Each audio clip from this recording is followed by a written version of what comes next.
Ekonomi.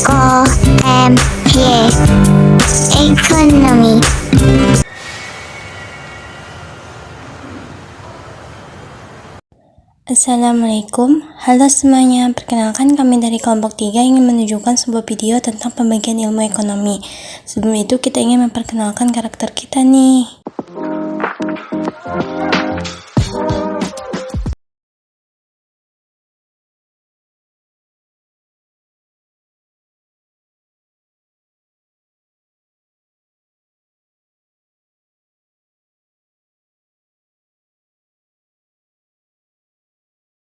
Ekonomi dibagi menjadi 3, yaitu ekonomi deskriptif, ekonomi teori, dan ekonomi terapan.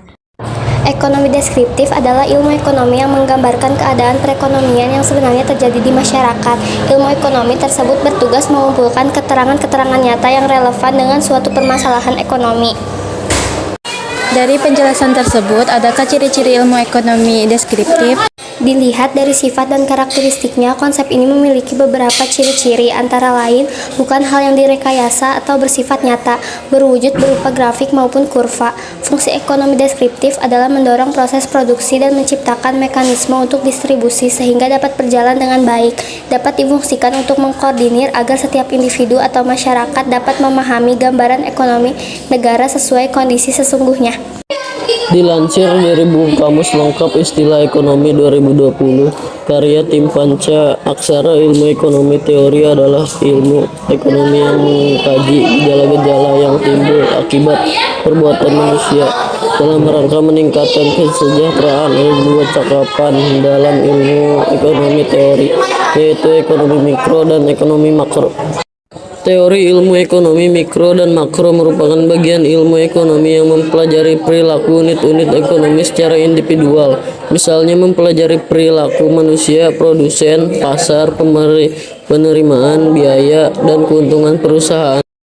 Contoh-contoh kegiatan ekonomi mikro adalah jual beli, bekerja, dan sebagainya. Sedangkan contoh kegiatan ekonomi makro adalah kebijakan fiskal dan moneter pemerintah, sedangkan pengaturan suku bangsa, pengeluaran pemerintah, dan pajak. Ekonomi terapan adalah cabang ilmu ekonomi yang memanfaatkan teori ekonomi untuk menyelesaikan permasalahan ekonomi tertentu. Teori ekonomi dipakai untuk membuat kebijakan ekonomi atau pedoman-pedoman yang tepat. Sifat ekonomi terapan adalah praktis dan hanya digunakan pada masalah-masalah tertentu.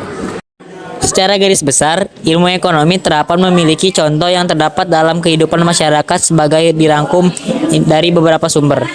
Ekonomi perusahaan, ekonomi moneter, ekonomi perbankan, ekonomi pasar bebas, ekonomi Pancasila, ekonomi kesehatan, ekonomi pembangunan, dan ekonomi syariah. Dalam ilmu ekonomi dilakukan pembagian agar pengajian dapat dilakukan secara spesifikasi.